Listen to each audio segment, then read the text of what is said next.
बिस्मिल्लाहिर्रहमानिर्रहीम। अस्सलाम वालेकुम students, welcome back to another video of study time with Amara Shah. कैसे हैं आप सब? आई होप सो आप सब खैरियत से होंगे। और आपके लिए आज मैंने केमिस्ट्री का 10 वाला चैप्टर स्टार्ट करना है जो कि है इन्वायरमेंटल केमिस्ट्री। ठीक है, इस चैप्टर के बारे में आपको बता देती हूँ। इसमें हमने इन्वायरमेंट के बारे में पढ़ना है कि कुछ ऐसे केमिकल्स हैं, कुछ ऐसी चीज़ें हैं जो हमारी इन्वायरमेंट को डिस्टर्ब कर रही हैं, खराब कर रही हैं। मतलब कि हमारी इन्वायरमेंट जो है वो डिस्टर्ब हो रही है ह्यूमन एक्टिविटीज की वजह से। ठीक है, तो उसी को हम यहाँ पे स्टडी करेंगे। यहाँ पे सबसे पहले SLO लिखे होते हैं जिसमें हमने मतलब उन्होंने बताया होता है कि स्टूडेंट्स को क्या क्या चीजें यहाँ पे लर्न करवाई जाएंगी। ठीक है, तो ओवरऑल ये जो चैप्टर है ये ओजोन के बारे में बताएगा। उसके अलावा ये जो हार्मफुल गैसेस हैं उसके हवाले से होंगे, और इसके अलावा भी जो भी इन्वायरमेंट को चेंज कर रही हैं चीजें उनके हवाले से होगा। ठीक है, तो स्टार्ट करते हैं इंट्रोडक्शन से। इंट्रोडक्शन में बताने लगे हैं, सबसे पहले डेफिनेशन आएगी इन्वायरमेंटल केमिस्ट्री। ठीक है, तो मैंने जो जो चीजें आपको करवानी है साथ साथ ही आपको मार्क करवा देती हूँ, आप उनको साथ ही निशान लगा के याद कर सकते हैं। ठीक है, तो चैप्टर के स्टार्ट पे आपको इंट्रोडक्शन मिल रहा है जो कि है डेफिनेशन आ रही है environmental chemistry. The branch of chemistry which deal with the study of chemical and other pollutants। यानी कि ये वो ब्रांच है केमिस्ट्री की जिसके अंदर हमने क्या पढ़ना है, हमने डील करना है केमिकल्स के बारे में और अदर पोल्यूटेंट यानी कि ऐसी चीजें जो कि पोल्यूट करती हैं यानी कि आलूदा कर देती है इन्वायरमेंट को, that is called environmental chemistry. ठीक है, इस डेफिनेशन को मार्क कर लीजिएगा कि ये केमिस्ट्री की वो ब्रांच है जिसमें हमने वो केमिकल्स पढ़ने हैं या ऐसे पोल्यूटेंट्स पढ़ने हैं जो हमारी इन्वायरमेंट को खराब कर रहे हैं, डिस्टर्ब कर रहे हैं। ठीक है, उसके आगे एक और चीज है, it is also covered the adverse effects of the following chemical on living and non living things. यानी कि इन्हीं केमिकल्स का लिविंग और नॉन लिविंग थिंग के ऊपर क्या इम्पैक्ट पड़ रहा है हम उसको भी समझेंगे। लेट्स सपोज कि अगर आपने कोई ऐसी चीज इस्तेमाल की है जो कि लिविंग थिंग्स के लिए अच्छी नहीं है तो वो भी हम उसको प्लूटेंट ही समझेंगे। ठीक है, जैसे आप लोग जो है वो खाना खाने के बाद अपना या पानी पीने के बाद जो बॉटल वगैरह होती है या जो रैपर्स वगैरह होते हैं उनको ऐसे ही फेंक देते हैं, बाद में वो बारिश के पानी की वजह से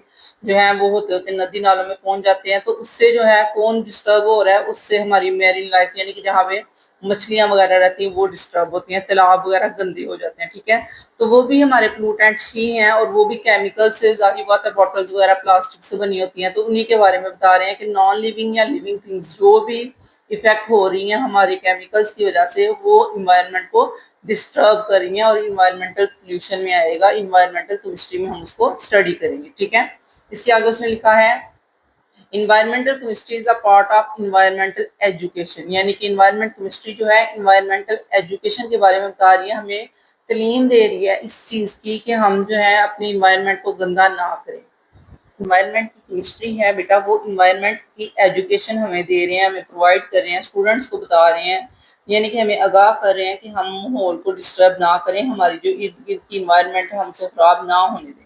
And the objective of which is to enlighten the people, particularly the students, about the importance of protection and conservation of our environment। यानी कि हमारी environment की हिफाजत के लिए, उसकी बेहतरी के लिए आपको आगाह किया जा रहा है, आपको स्टडी दी जा रही है। And the need of this environmental education, both the formal and non-formal, is keenly felt at the national level. यानी कि जितने भी लोग हैं खुद ही फॉर्मल या इनफॉर्मल तरीके से जो है इस मसले को हल करें, अपनी इन्वायरमेंट को ठीक करें, दूसरों को भी आगाह करें इसके हवाले से कि हमें चीज़ें जो है वो इस तरह ज़मीन पे नहीं फेंकनी चाहिए या हमें इस तरह के केमिकल्स यूज़ नहीं करने चाहिए जो इन्वायरमेंट को डिस्टर्ब करें। ठीक है, तो इसमें से शॉर्ट क्वेश्चन बन सकता है, इन दोनों पैराग्राफ का इस तरह शॉर्ट क्वेश्चन बन सकता है, व्हाट इज इन्वायरमेंटल केमिस्ट्री। उसमें फिर आप यहाँ तक राइट कर सकते हैं, ये पहले आप डेफिनेशन राइट कर लीजिएगा, उसके बाद नीचे ये एक एक्स्ट्रा पॉइंट राइट कर लीजिएगा कि जो भी केमिकल लिविंग और नॉन लिविंग थिंग को डिस्टर्ब करते हैं। ठीक है, इसके बाद ये जो नीचे वाला ये इन्वायरमेंटल एजुकेशन का शॉर्ट क्वेश्चन बन सकता है, व्हाट इज इन्वायरमेंटल एजुकेशन। तो उसमें फिर आपको ये सारा कुछ बताना पड़ेगा। ठीक है, ये दो शॉर्ट क्वेश्चन है। इसके बाद नीचे जो हमारे पास है ये वाला, ये भी आपका एक शॉर्ट क्वेश्चन बन सकता है। उसमें ये है कि इंडस्ट्रियल एवोल्यूशन का पूछा जा सकता है कि व्हाट इज इंडस्ट्रियल एवोल्यूशन। तो आपको बताएं इंडस्ट्री जैसे जैसे ग्रो की है हमारी इन्वायरमेंट वैसे वैसे इफेक्ट हुई है। ठीक है, जैसे आपने केमिकल्स बना के अपनी बेहतरी के लिए चीजें बनाना शुरू की हैं, वही केमिकल्स का जो वेस्ट होता है जब हम नदी नालों में बहा देते हैं तो उसकी वजह से हमारी इन्वायरमेंट जो है वो डिस्टर्ब हो जाती है। ठीक है, तो यही शॉर्ट क्वेश्चन आपका पेपर में आ सकता है कि व्हाट इज इंडस्ट्रियल एवोल्यूशन या how industrial evolution effect our environment. ठीक है, since the start of industrial evolution, जैसे जैसे तरक्की हुई एवोल्यूशन मजीद हमने इजादात की हैं, human activities have played the havoc with the atmosphere of the earth, यानी कि हमारी एक्टिविटीज ने अर्थ को डैमेज किया है, हमारी अर्थ जो है वो इफेक्ट हो गई है। And the gases which are release due to the increasing use of fossil fuels, क्या किया है हमने, फॉसिल फ्यूल्स का यूज बढ़ा दिया। Natural gases, coal and petroleum, ये तीनों उसी में आते हैं। जब हमने इसका यूज बढ़ाया है तो उसकी वजह से हमारा इन्वायरमेंट जो है वो इफेक्ट होना शुरू हो गया। Have the pollutant the atmosphere up to such as the extent that is difficult to breathe air, कहते हैं हमें हवा में सांस लेने में मसला आ जाता है, हम इस तरह के नेचुरल गैस, ऑयल या पेट्रोलियम यूज कर रहे हैं जिसकी वजह से एयर डिस्टर्ब हुई है और हमें सांस लेने में भी मसला आ रहा है। In some areas of the metropolitan cities, जैसे कि आपको लाहौर के बारे में बताया जाता है, अक्सर इस तरह होता है कि लाहौर की हवा इतनी गर्द-आलूद हो जाती है कि गवर्नमेंट को छुट्टियां करनी पड़ती हैं कि बच्चे जो है वो डिस्टर्ब ना हो, बच्चों को सांस लेने में मसला सबसे ज्यादा आता है, इस वजह से स्कूल बंद कर दिए जाते हैं। तो ये सारा किस वजह से हो रहा है, क्योंकि हमने अपनी एयर के अंदर इस तरह के प्लूटेंट्स वो जो है गाड़ियों के धुएं वगैरह छोड़े हुए हैं, जिसकी वजह से हमारा प्रॉपर पूरा सिटी जो हो रहा है वो डिस्टर्ब हो रहा है। ठीक है, इसी तरह कराची भी आजकल जो है वो इसी तरह का ये हो गया है, उसमें भी पोल्यूशन बहुत ज्यादा हो गई है।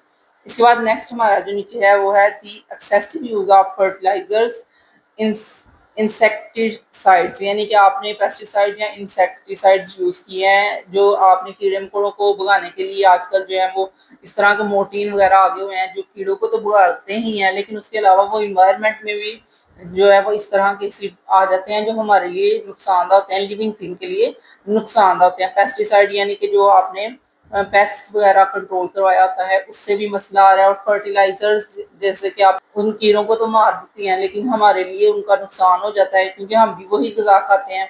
कुछ ऐसी खादें वगैरह डाली जाती हैं जो कि वो फसलें जल्दी ग्रो करें, उसके लिए इस तरह के जैसे अमोनिया वगैरह, नाइट्रो ऑक्साइड वगैरह डाले जाते हैं कि हमारी जो गजा है वो जल्दी पक जाए, लेकिन वो जल्दी तो पक जाती है लेकिन हमारे लिए उसका फायदा नहीं होता। ठीक है, हमें उसका नुकसान होता है। इसके बाद नेक्स्ट है फॉर द एग्रीकल्चर पर्पस, तो ये आपका एग्रीकल्चर पर्पस के लिए वो पूछा जा सकता है शॉर्ट क्वेश्चन के। एग्रीकल्चर पर्पस जो है वो कैसे हार्मफुल है इंसानों के लिए या ह्यूमन थिंग्स के लिए, किसी भी हवाले से आपको लिविंग थिंग्स के हवाले से पूछा जा सकता है। फिर आपने इसका ये आंसर बता देना है जिसमें आएगा harmful for animals, birds, humans and beings, जितने भी हमारे पास जानदार चीजें उन सबके लिए ये नुकसानदायक है। And this situation is turning serious for everyday passing day, जैसे जैसे दिन गुजर रहे हैं ये सिचुएशन जो है हमारे लिए और सीरियस होती जा रही है। And there is an urgent need to control the emission of pollutants to the atmosphere, और ये हमारे लिए अब जरूरी हो गया कि इन पोल्यूटेंट्स को हम कंट्रोल करें। ठीक है, उसकी हेडिंग आप इस तरह लिख सकते हैं, केमिकल एग्रीकल्चर्स। ठीक है, तो वो जो केमिकल एग्रीकल्चर के हवाले से हैं उनका क्या क्या नुकसान हमें हो रहा है, ये साथ साथ मैंने लिखे होते हैं पॉइंट्स, आप भी लिख लिया करें ताकि आपको भी समझ आ जाए आपने याद कैसे करना है। ठीक है, तो ये आपका हो चुका है इंट्रोडक्शन, इसमें से आपके 3-4 शॉर्ट क्वेश्चन बन रहे थे जो मैंने आपको बता दिए। अब नेक्स्ट पेज पे देखते हैं। नेक्स्ट पेज पे लिखा हुआ है कंपोजिशन ऑफ एटमॉस्फेयर, यानी कि एटमॉस्फेयर किस तरह से बनी हुई है हमारी, उसकी कंपोजिशन किस तरह से है, ये शॉर्ट क्वेश्चन पेपर में आ सकता है।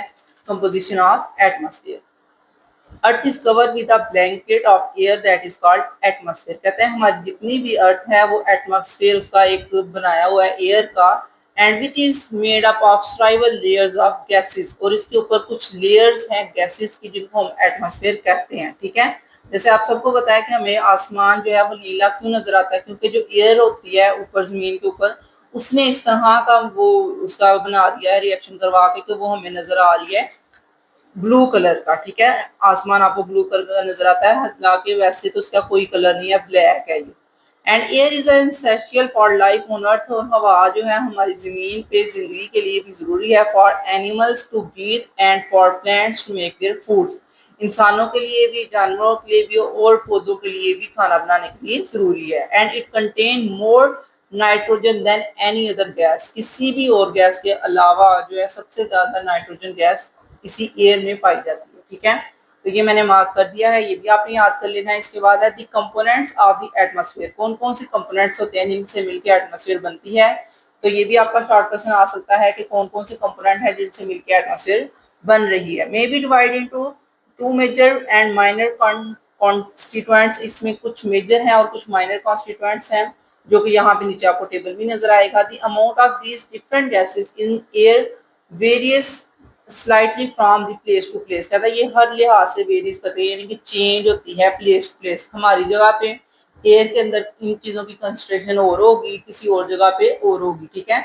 And reason to this season and day to night, यानी कि ये जो है सीजन टू सीजन यानी कि मौसम के लिहाज से भी हवा बदलती है। देखा सर्दियों में हवा जो होती है वो ठंडी लग रही होती है और जो उसका सिलसिला में हवा का चलने का वो भी तेज होता है एज कम्पेयर टू गर्मियाँ, क्योंकि गर्मियों में क्या होता है कि हवा भी इतनी ज्यादा नहीं चल रही होती और हवा जो होती है वो हमें इतनी महसूस भी नहीं हो रही होती, क्योंकि गर्मियों में इतनी ज्यादा गर्मी होती है, हवा हल्की होकर ऊपर चली जाती है, ठीक है।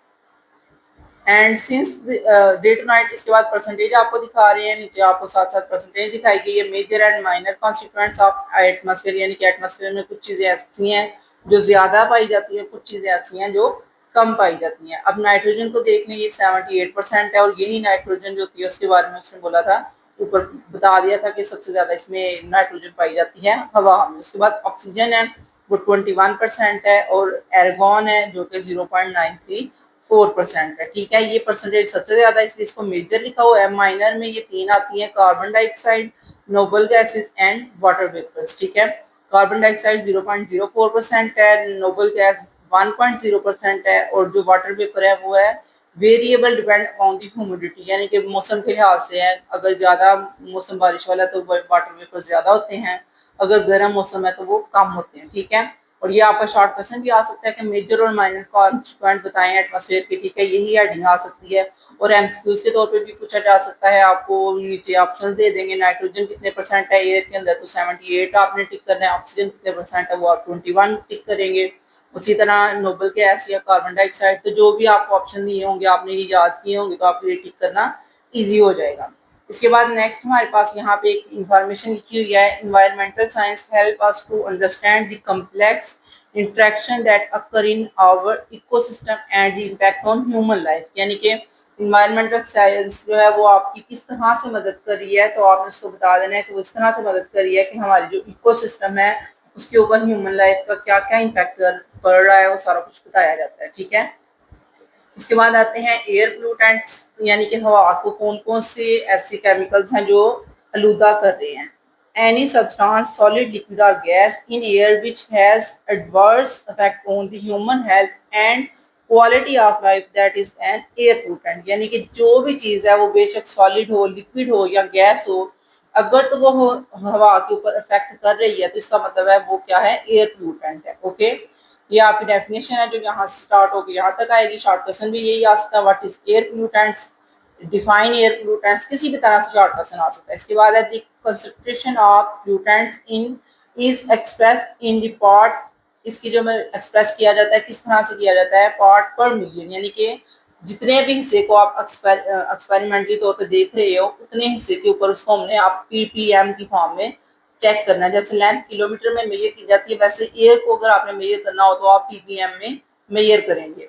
And concentration of 1 ppm means 1 part of pollutants पर मिलियन पार्ट ऑफ सॉलिड्स, यानी कि आपका एक जो पीपीएम है उसका मतलब है पर million part of solid, okay. ये आपने इसी तरह देख लेना। लिक्विड और गैसेस मिक्सचर, लिक्विड और gases mixture in which the pollutant is formed, ये आपने याद कर लेना है। ये शॉर्ट क्वेश्चन आ सकता है कि आप कंसंट्रेशन एयर की कैसे, एयर के अंदर पोल्यूटेंट की कंसंट्रेशन कैसे मेजर करते हैं, तो आपने बताना है कि एयर के अंदर जो हमारे पास पोल्यूटेंट्स हैं वो पीपीएम में मेजर होते हैं। शॉर्ट क्वेश्चन भी आ सकता है और एमसीक्यूज भी आ सकता है। इसके अलावा एक और चीज शॉर्ट क्वेश्चन है यहाँ पे, व्हाट कैन इंडिविजुअल डू, हर एक बंदे को क्या करना चाहिए इस एयर पोल्यूशन को कम करने के लिए, तो यहाँ पे इसने बताया हुआ है pure liquid water into sewerage not open drains, कहता है जितना भी हमारा पानी है अगर तो वो गंदा है तो उसको हमने ओपन ड्रेन्स में नहीं बहा देना चाहिए, रिवर्स या सी में।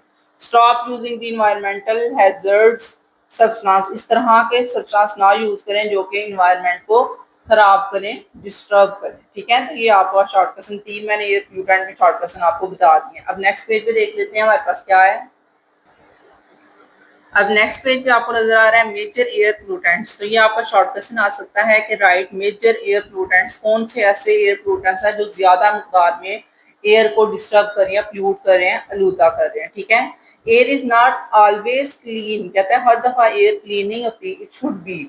हो सकता है इसमें बहुत ज्यादा ऐसे केमिकल्स हों जो हवा को गंदा कर रहे हैं और डिस्टर्ब कर रहे हैं, लेकिन हमें पता नहीं चलता, हमें नजर नहीं आता, ठीक है। There are 7 types of harmful substance which account for more than 90% of air pollutants, कहते हैं कुछ ऐसे केमिकल्स हैं, कुछ ऐसे सब्सटेंस हैं जो कि 90% हवा को गंदा कर रहे हैं। उनमें कौन कौन से हैं? They are the fast growing source of air pollutants create by our day to day activities, कहता है ये जो 90% एयर पोल्यूटेंट्स हैं ये हमारी रोजमर्रा की चीजों की वजह से हो रहा है, जो हम रोजमर्रा काम कर रहे हैं, रोजमर्रा एक्टिविटीज कर रहे हैं, उनकी वजह से ये जो है वो पोल्यूटेंट्स ज्यादा एयर में आ रहे हैं। दी डिटेल, उसने नीचे डिटेल दी हुई है सब्सटेंस की। कार्बन डाइऑक्साइड गैस दी है जो कि ग्लोबल वार्मिंग क्रिएट कर रही है। मैं साथ ही आपको एक पेज भी दिखा दूंगी जिसमें मैंने आपका मतलब एक एक जो है ना इनका बताया होगा प्रॉपर के हर एक की वजह से क्या क्या काज हो रहा है। कार्बन डाइऑक्साइड गैस काज कर रही है ग्लोबल वार्मिंग। कार्बन मोनोऑक्साइड जो है वो जो है हमारी बॉडी में अगर ज्यादा हो तो उसकी वजह से हमें जो है ऑक्सीजन की लेवल कम होना शुरू हो जाता है, ब्लड का जो है पूरे बॉडी में सर्कुलेशन रुक जाता है, कम हो जाता है, ठीक है। वो भी मैं आपको साथ बता दूंगी। तो उसके बाद है ऑक्सीडाइज ऑफ नाइट्रोजन, ये हमारे पास क्या काज कर रहे हैं, इनका भी एक काज है जो यहाँ पे लिखा होगा, ठीक है। साथ ही आप उस वहां से स्क्रीनशॉट ले लीजिएगा और उसको आप जो है ना लिख लीजिएगा। उसके बाद है हाइड्रोकार्बन क्या कर रहे हैं, मीथेन और एथीन गैस पैदा कर रहे हैं। उसके अलावा जो है हमारे पास पार्टिकुलेट्स क्या कर रहे हैं, उसमें हमारे पास कौन कौन से कंपाउंड आ जाते हैं, मेटलिक आ जाते हैं, डस्ट आ जाता है, और उसमें क्या आ जाता है पोलेंस आ जाते हैं। उसके बाद ओजोन O3 है। ओजोन वैसे तो हमारी अर्थ के गिर्द एक अच्छी चीज है, यानी कि हमारी अर्थ को प्रोटेक्ट कर रही है, लेकिन आम यहाँ पे जो है हमारे लेवल पे आके अगर ओजोन हो तो वो ऑक्सीजन की कोई कमी कर देती है और हमारे लिए मसला पैदा हो जाता है, ठीक है। और इसकी वजह से जो है फोग और स्मोक भी पैदा हो जाती है। जब तक ये एक खास हद तक जमीन की गिर रहती है तब तक ये जमीन को प्रोटेक्ट कर रही होती है, ओजोन लेयर जो बन रही होती है। लेकिन अगर ये हमारे लेवल पे आ जाती है, जिस लेवल पे हम सांस ले रहे हैं, इस मतलब जगह पे आ जाएगी, तो फिर वो हमारे लिए कॉज पैदा करेगी एयर पोल्यूशन का, ओके। इसके बाद आ जाते हैं सोर्सेज ऑफ एयर पोल्यूशन, जो कि आपका लॉन्ग क्वेश्चन है। कौन कौन से ऐसे सोर्सेज हैं जिनकी वजह से जो है एयर को पोल्यूशन मिल रही है, एयर पोल्यूटेड हो रही है, ओके। और उसमें हमारे पास ये सब आपने हेडिंग की सूरत में ही लिखने हैं, जैसे मैंने आपको 1 2 3 पॉइंट्स बताए, आप ऐसे पॉइंट्स बना के लिखेंगे तो आपका लॉन्ग क्वेश्चन अच्छा प्रिपेयर हो जाएगा, ठीक है। इसमें हमारे पास सोर्स ऑफ एयर पोल्यूशन में सबसे पहले आएगा millions of tons of pollutants are emitted into the atmosphere each year as a result of human activities. तो ये पहले हेडिंग आपकी ह्यूमन एक्टिविटीज होगी। उसमें आप बताएंगे कि मिलियंस ऑफ टन्स, कहता है बहुत बड़ी मुकदार में, टन जो है वो मेजर करने का आपको पता है ना, जैसे किलोग्राम मेजर करते हैं हम चीजों को, 1 किलो 2 किलो, वैसे ही टन में मेजर किया जाता है उसी कुछ चीज को, ठीक है। वो बड़ा एक जो है यूनिट है। तो कह रहे हैं कि एक बड़ी क्वांटिटी में जो है ना ह्यूमन एक्टिविटीज की वजह से एयर इफेक्ट हो रही है, and the major activities among them is the complete and incomplete combustion of fossil fuels, which alone is responsible for most of our pollution problems। कहता है fossil fuels को जब हम जलाते हैं, उनको जला के जो है हम अपनी इंडस्ट्री में यूज कर रहे हैं, जारी बात है जब इंडस्ट्री चलनी होती है तो उसको चलने के लिए हीट या कोई ना कोई एनर्जी का जरिया चाहिए, तो उसको फिर फोसिल फ्यूल को जला के बर्न करके जो है हमें एनर्जी मिल रही होती है उस इंडस्ट्री को रन करवाने के लिए, चलाने के लिए। तो जारी बात है फिर उसका धुआं भी निकलेगा, उसका वेस्ट भी होगा जो हम फेंकेंगे कहीं ना कहीं। तो वो तमाम चीजें जो है वो ह्यूमन एक्टिविटीज की वजह से एयर को पोल्यूट कर रही हैं। तो ये पहला पॉइंट हो गया। उसके बाद ये आपको मैंने बता दिया था बर्निंग ऑफ फोसिल फ्यूल, तो इसी की आप हेडिंग दे सकते हैं बर्निंग ऑफ फोसिल फ्यूल। उसमें कौन कौन से है, ऑयल, नेचुरल गैस और कॉइल, यानी कि गैस को भी कुछ लोग जलाते हैं, इसके अलावा कोयला वगैरह जला देते हैं। Produce the carbon dioxide, carbon monoxide, NOSO, CH, ये वही है सारे जो ऊपर उन्होंने बता दिए हैं, यही सारे प्रोड्यूस हो रहे हैं इसकी वजह से, फोसिल फ्यूल को बर्न होने की वजह से। ऐश कहते हैं राख को, स्मोक यानी कि धुआं वगैरह, एंड सस्पेंडेड पार्टिकल्स, और कुछ ऐसे पार्टिकल्स होते हैं जो एयर के अंदर उड़ना शुरू हो जाते हैं, हमें नजर भी आते हैं, वो किसी ना किसी ह्यूमन की आईज में जा सकते हैं, उसको इफेक्ट कर सकते हैं। कुछ ऐसे होते हैं जो कि चुभ जाते हैं आंख में, फिर वो भी मसला हो जाता है, ठीक है। तो ये आपने इसको पहले पॉइंट की हेडिंग दे लेनी है। पहला पॉइंट आपका ह्यूमन एक्टिविटीज होगा, उसी के अंदर एक और पॉइंट आएगा बर्निंग ऑफ फॉसिल फ्यूल्स, ठीक है। इसके बाद आएगा नीचे वाला पॉइंट है हमारे पास third point, Many of these pollutants are also released into the air by natural process। तो नेचुरल प्रोसेस की आप हेडिंग देंगे कि बहुत सारे ऐसे पोllutant हैं जो कि कुदरती तौर पे भी एयर के अंदर आ जाते हैं, जैसे कि वॉल्केन आपने सुना होगा कि जो बड़े बड़े पहाड़ होते हैं उनके अंदर से लावा निकलता है। तो वही बता रहे हैं कि जब कोई वॉल्केनो जो है उसके अंदर एक्सप्लोजन होता है, उसके अंदर से गैसेज रिलीज होती हैं, या फिर वो जो हमारे पास आ जाता है लावा वगैरह रिलीज होता है, तो उसमें भी कार्बन डाइऑक्साइड गैस या SO2 हो सकता है, और कुछ ऐसे पार्टिकल्स भी हो सकते हैं जो कि एयर को डिस्टर्ब कर रहे हैं। मीथेन इज रिलीज, मीथेन भी उसमें रिलीज होती है in air and by decomposition of vegetations, and it is also present in the waste gases produced during the desiccation in animals। ठीक है, एनिमल जब चीजों को वेस्ट को निकालते हैं अपने अंदर से तो उसके अंदर भी इस तरह की मीथेन गैस होती है, क्योंकि आप लोगों ने कई दफा सुना होगा कि जो एनिमल का वेस्ट होता है उसकी हेल्प से जो है ना वो गैस बनाई जाती है, जैसे गोबर गैस वगैरह कहते हैं, आप बच्चों ने सुना होगा इसके हवाले से। इसके बाद है रैपिड ग्रोथ ऑफ पॉपुलेशन, यानी कि पॉपुलेशन बढ़ती जा रही है जिसकी वजह से हमारी जो इंडस्ट्री है हमें उसको भी बढ़ाना पड़ रहा है, हमारी जो रिक्वायरमेंट्स है वो भी बढ़ती जा रही है। सारी बात है, जैसे जैसे पॉपुलेशन इंक्रीज होती है तो उसी लिहाज से फिर हमारी जो है ना रिक्वायरमेंट्स बढ़ जाती हैं, हमें ज्यादा चीजों की जरूरत होगी। अगर एक चीज एक बंदा इस्तेमाल कर रहा है वहीं पे अगर 2 या 3 बंदे होंगे तो उसकी रिक्वायरमेंट बढ़ जाएगी।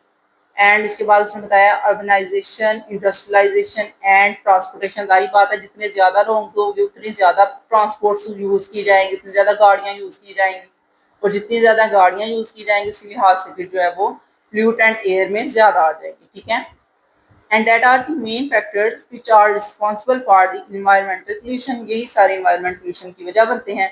तो आपने हेडिंग्स बेटा साथ साथ इनकी मार्क कर लेनी है, 1 2 3 पॉइंट्स दे लेने हैं, फिर आप इनको लिखेंगे तो प्रॉपर वो लॉन्ग क्वेश्चन भी अच्छा लगेगा और आपकी जो है ना वो प्रेजेंटेशन वगैरह भी अच्छी हो जाएगी। इसके बाद है all these factors are increasing in our every city of the world specially in the last half century. कहता है हर एक सिटी में ये बढ़ता जा रहा है, खास करके ये जो हमारी अब वाली हाफ सेंचुरी है ना इसमें, यानी कि पिछले 50 सालों से। And these pollutants are affecting the environment every very badly, यानी कि ये बहुत ही बुरे अंदाज में हमारी इन्वायरमेंट को इफेक्ट कर रहे हैं। उसके बाद उसने एक और पॉइंट बता दिया, another pollutants O3 that is formed when heat and sunlight cause chemical reaction. जब सूरज और जो हमारी हीट, जो हम जारी बात है फॉसिल फ्यूल को जलाते हैं तो जो हीट पैदा होती है उन दोनों के कॉम्बिनेशन से ओजोन बनती है।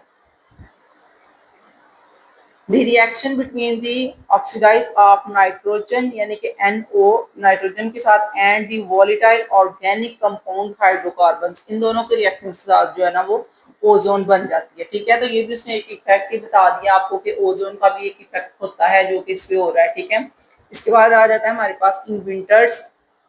अब ये आपकी स्मोक की डेफिनेशन बताने लगे हैं, यहाँ पे ये आपकी हेडिंग ओजोन ही होगी, और ये जो विंटर्स के हवाले से बता रहे हैं ये बताने लगे हैं स्मोक, जो सर्दियों में हमें, आपको पता है स्मोक की वजह से छुट्टियां वगैरह अक्सर हो जाती हैं, तो वो जो स्मोक होता है वो मिक्सचर होता है किस किसका, स्मोक का और फोग का, वही आपको यहाँ बताने लगे हैं। In winters the smoke present in the atmosphere is mix with fog. Winter में क्या होता है, धुआं जो है वो फोग के साथ मिल जाता है, धुंध के साथ मिल जाता है, तो वो स्मोक बन जाता है। ठीक है, क्योंकि सारी बात है हमारी एयर के अंदर पानी जो है वो आ जाता है, क्योंकि सारी बात है ठंड है, तो ठंड में क्या होगा कि जो एयर है उसके अंदर पानी के जो वेपर्स होते हैं वो जम जाते हैं, तो उसकी वजह से धुंध पड़ती है, फोग। उस फोग के साथ जब ये धुआं हमारी गाड़ियों का मिक्स हो जाता है ना स्मोक, तो वो बन जाता है स्मोक। ओके, तो स्मोक और फोग के कॉम्बिनेशन से स्मोक बन रहा है। इसको आपने अच्छी तरह डेफिनेशन को याद कर लेना, शॉर्ट क्वेश्चन आ सकता है। इसके बाद है many cities of Pakistan are completely cover with the blanket of smoke. होता है, आपको पता है कि हमारे काफी ज्यादा सिटीज जो होते हैं वो स्मोक से कवर हो जाते हैं। Its suspension is caused by the combination of factors which include industrial pollutants। ठीक है, तो कुछ इस तरह के pollutants होते हैं इंडस्ट्री के अंदर जो कि इसकी वजह बनते हैं। सारी बात है, जब व्हीकल्स वगैरह चलती हैं तो उनके होता है कार्बन डाइऑक्साइड गैस की भी इमिशन होती है, निकलती है कार्बन डाइऑक्साइड गैस, वो भी जो है इन्वायरमेंट को पोल्यूट कर रही है। And the vehicle emission and the crop burning, सारी बात है चीजों को जलाया जाता है इंडस्ट्री के अंदर। These factors are the responsible for the compilation of nitrogen oxide, sulfur dioxide, particulate the matter and volatile organic compound in air। तो ये सारी चीजें बताई जा रही हैं कि जो हमारी एयर के अंदर चीज़ें आ जाती हैं वो तमाम इंडस्ट्री के जो है ना प्लूटेंट्स होते हैं। इसके अलावा यहाँ पे एक टेबल भी बता रहे हैं आपको जो कि हार्मफुल इफेक्ट होते हैं इन गैसेस के। तो ये आपका लॉन्ग क्वेश्चन और शॉर्ट क्वेश्चन दोनों में आएगा। लॉन्ग क्वेश्चन इस तरह आ सकता है कि प्लूटेंट्स के हार्मफुल इफेक्ट्स क्या क्या हैं, ठीक है। और इसके अलावा शॉर्ट क्वेश्चन में ये आ सकते हैं कि कार्बन डाइऑक्साइड गैस का हार्मफुल इफेक्ट बताएं या कार्बन मोनोऑक्साइड का बताएं। इस तरह हर एक का पूछा जा सकता है। और इसके अलावा ये एमसीक्यूज में भी पूछा जा सकता है कि कार्बन डाइऑक्साइड गैस जो है उसका क्या इफेक्ट होता है, और आगे वो लिख देंगे ग्लोबल वार्मिंग या इस तरह के 2-3 वो दे देंगे, तो आपने किसी एक को टिक करना है, ठीक है। तो सबसे पहले हमारे पास कार्बन डाइऑक्साइड गैस। तो कार्बन डाइऑक्साइड जो है उसके बारे में आपको पता है कि ये क्या कर सकती है, इसकी वजह से ग्लोबल वार्मिंग हो सकती है। ग्लोबल वार्मिंग के अलावा यहाँ पे ये काज करती है आइस मेल्ट की एंड ओशन टू वार्म, यानी कि समंदरों को गर्म करना। Cause the sea level to rise, यानी कि होता है ना सर्दियों में वाटर लेवल ऊपर हो जाता है। एंड एक्सट्रीम वेदर्स, आपको पता है आजकल वेदर किस तरह से चेंज हो रहे हैं, कभी एकदम गर्म मौसम हो जाता है, कभी एकदम ठंडा मौसम हो जाता है। And such change of heat wave, आपको पता है ना गर्मियों में हीट वेव भी होती है जिनकी वजह से कहा जाता है कि ये पूरा वीक जो है इसमें गर्मी बहुत ज्यादा पड़ेगी, तो आप घरों में रहें या इस तरह करें कि 11 बजे से 3 बजे के दौरान जो है वो आप अपने घरों से बाहर ना निकलें। हैवी रेन्स हैं, फ्लड वगैरह आ जाते हैं। And the wild fire also occurs, और होता है कि इससे कि आग वगैरह लग जाती है इसकी वजह से। आपको पता है जंगलों में कई दफा अफ्रीका के जंगल में जो आग लगी थी उसके बारे में भी आपको बताया गया था कि अफ्रीका के जंगल में अक्सर आग लग जाती है क्योंकि वहां पे हीट का लेवल इस तरह का हो जाता है कि वो कार्बन डाइऑक्साइड गैस के साथ रिएक्ट करके जो है वो आग लग जाती है, और वो जो आग होती है उसको बुझाना भी बहुत मुश्किल हो जाता है, ठीक है। इसके बाद कार्बन मोनोऑक्साइड के बारे में बता रहे हैं कि ये काज करती है सफोकेशन एंड डेथ, यानी कि लोगों का सांस बंद होना शुरू हो जाता है, डेथ हो जाती है। Carbon monoxide is very toxic gas, ये बहुत ही जहरीली किस्म की गैस है। And stop the red blood cell in animal, यानी कि जो एनिमल्स होते हैं उनके अंदर रेड ब्लड सेल जो कैरी कर रही होती है ऑक्सीजन, उसको भी ये रोकते हैं, उसकी नीड को भी कम करते हैं, ठीक है।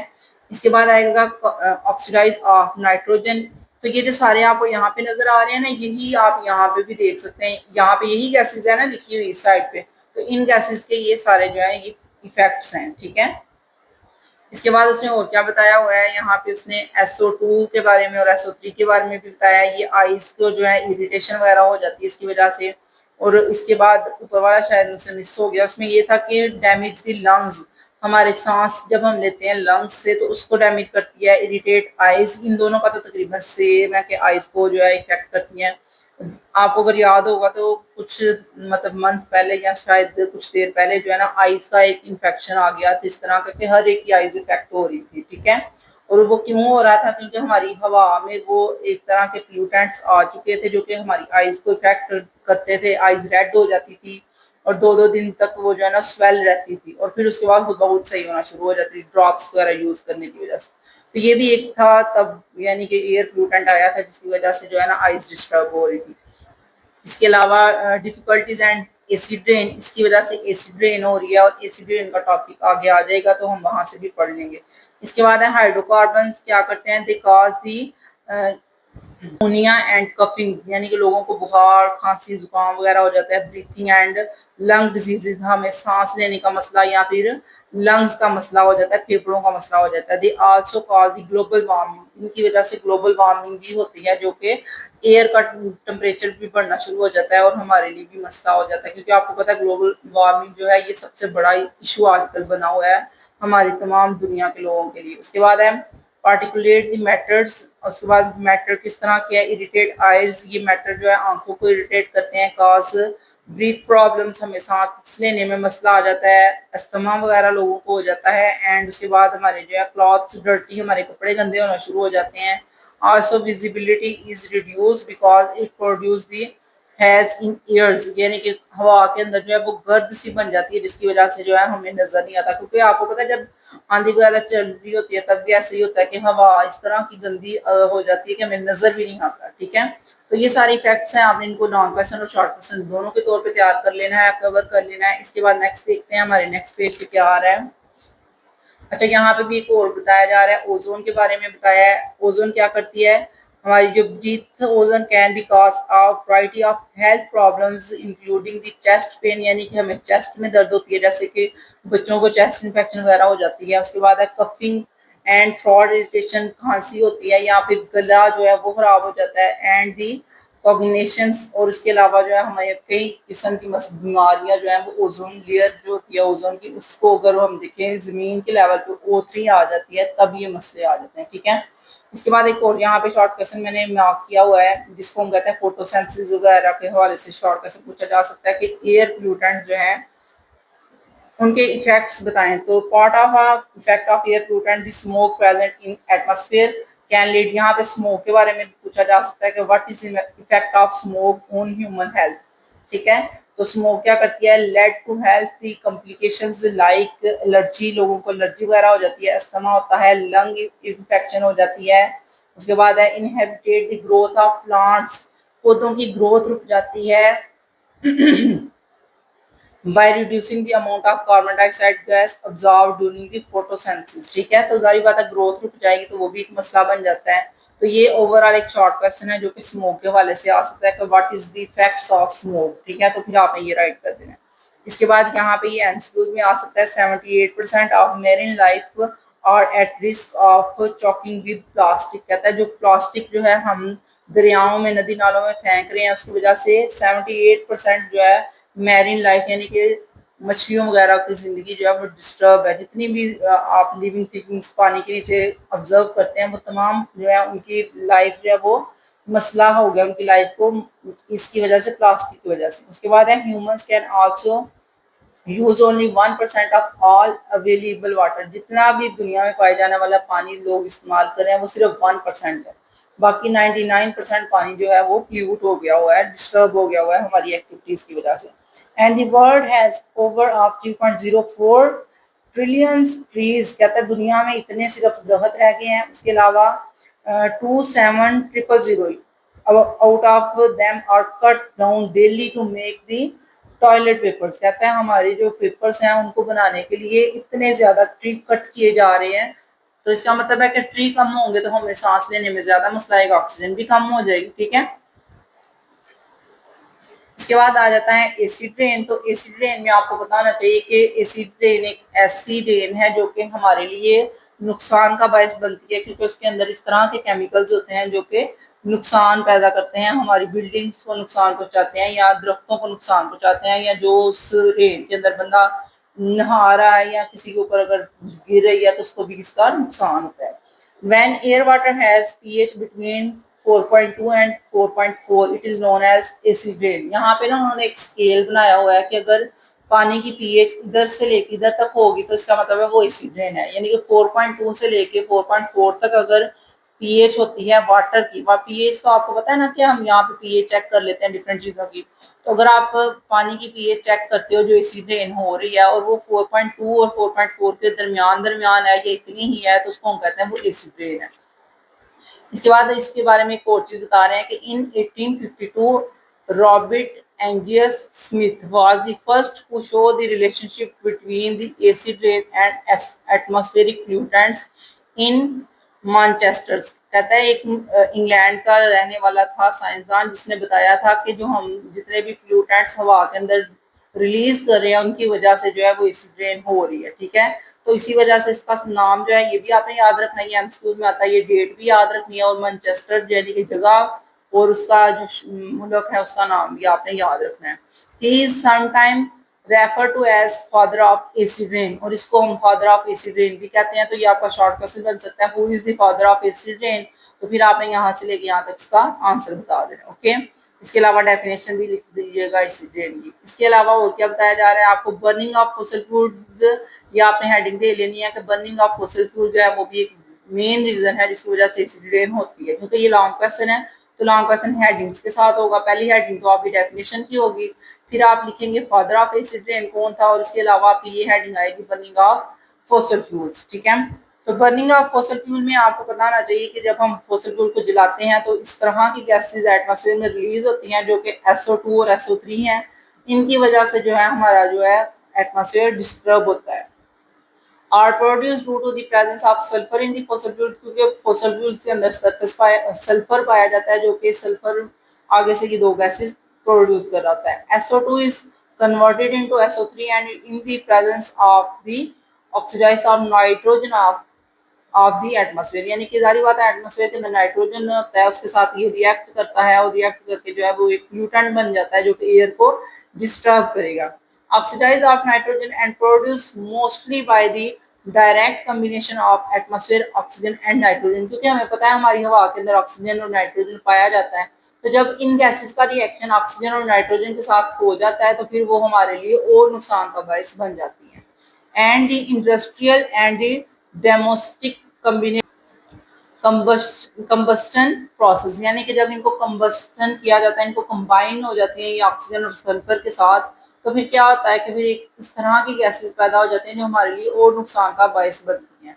इसके बाद उसने बताया they are also produce by the combination of atmospheric nitrogen and oxygen in the presence of lightning, यानी कि जब एकदम से लाइट चमकती है एटमॉस्फेयर के अंदर, आपको पता है ना जब बारिश का मौसम होता है तो वो बिजली वगैरह चमकती है, वो जो बिजली चमकती है उसकी वजह से भी इन गैसेस का फिर रिएक्शन तेज हो जाता है और फिर वो जो है एसिड रेन का बायस बनती है। ठीक है, इसके बाद नेक्स्ट उसने यहाँ पे बता दिया आपको कि significant amount of the nitrogen oxide is present by the reaction taking place in automobile engine, कहता है कुछ ऐसी अमाउंट होती है नाइट्रोजन ऑक्साइड की जो हवा में आ जाती है, किस वजह से, कि जब ऑटोमोबाइल्स यानी कि गाड़ियां वगैरह हम चलाते हैं उसकी वजह से। ठीक है, तो वो भी एसिड रेन का बायस बनती है। इसके बाद आप लोगों के रिएक्शन बता रहे हैं कैसे कैसे एसिड रेन जो है वो बनती है, क्या क्या प्रोसेस है, तो आपने इस प्रोसेस को अच्छी तरह याद कर लेना है। S+O2 आपको पता है ये जो है हमारे पास सॉल्ट है और ये एक गैस है, इनका जब रिएक्शन होता है तो ये गैस बन जाती है SO2। उसके बाद आपको बता रहे हैं 2SO2 और O2 जब रिएक्शन करते हैं तो SO3 बन जाती है, और SO3 का जब वाटर के साथ रिएक्शन होता है तो वो H2SO4 बनता है। ठीक है, तो यहाँ तक आप H2SO4 के बारे में बता रहे हैं कि वो कैसे बना है। उसके बाद नाइट्रोजन का और ऑक्सीजन का जब रिएक्शन होता है तो वो 2NO बन जाता है, 2NO का दोबारा ऑक्सीजन ऑक्सीजन के साथ रिएक्शन होगा तो 2NO2 बनेगा, फिर वो वाटर के साथ रिएक्ट करके जो है HNO3 और साथ में HNO2 बनाएगा। तो ये गैसेस किस तरह से बनती है ये प्रॉपर एक तरीका आपको उन्होंने डेरिवेशन की सूरत में बता दिया है, इक्वेशन की सूरत में।